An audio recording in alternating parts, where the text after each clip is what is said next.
சைவம் வைணவம் குறித்து அமைச்சர் பொன்முடி பேசியது கண்டிக்கத்தக்கது என்று மதுரை ஆதீனம் தெரிவித்துள்ளார். மேலும் திமுக பேச்சாளர்கள் சிலரை முதலமைச்சர் கண்டிக்க வேண்டும் என்று தெரிவித்துள்ள அவர், பொன்முடி மீது விரைந்து நடவடிக்கை எடுத்த முதலமைச்சருக்கு பாராட்டு தெரிவித்தார். மேலும் பாஜக மாநில தலைவராக பதவியேற்ற நயினார் நாகேந்திரனுக்கு வாழ்த்து தெரிவித்தார்.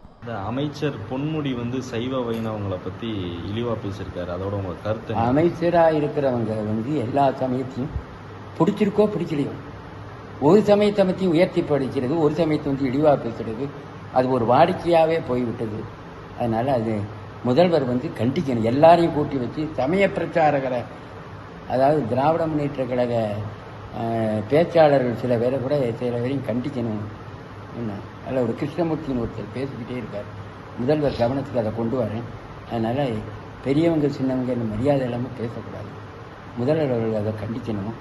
ஏன்னா தண்டபாணி தேசிகர் தர்மயாதீன புலவர், அவர் தான் கலைஞருடைய ஆசிரியர். அவரை உடனே கலைஞர் முதல்வர் ஆனவன்னு அவரை கூட்டிகிட்டு உடனே என்ன பண்ணார், அவருக்கு மரியாதை செஞ்சார்.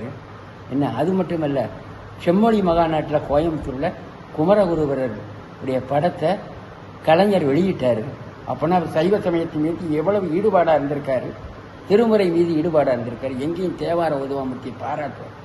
அப்படி இருக்க நம்முடைய முதல்வர் அவர் பொன்முடி பேசுறது ரொம்ப கண்டிக்கத்தக்கது. கண்டனத்தை தெரிவித்துக்கிறேன். முதல்வர்கள் உடனடியாக நடவடிக்கை எடுத்துருக்கு, சூப்பர் ஃபாஸ்ட்டாக எடுத்திருக்காரு. அதுக்கு அவரை பாராட்டுறேன். அதே நேரத்தில் அவருடைய பதவியும் எடுத்துக்கணும். பதவி பிரமாணம் பண்ணும்போது எல்லா சமயத்தையும் ஒரு நிலையாகப்படுத்த வேண்டிய ஒரு அமைச்சர் இது மாதிரி பேசுறது வருந்தத்தக்கது. இனி மற்ற அமைச்சரோடு இது மாதிரி பேசாமல் எல்லாரையும் ஒன்று கூட்டி அமைச்சர்களெல்லாம் கண்டித்து வைக்கணும் என முதல்வரை கேட்டுக்கொள்கிறேன்.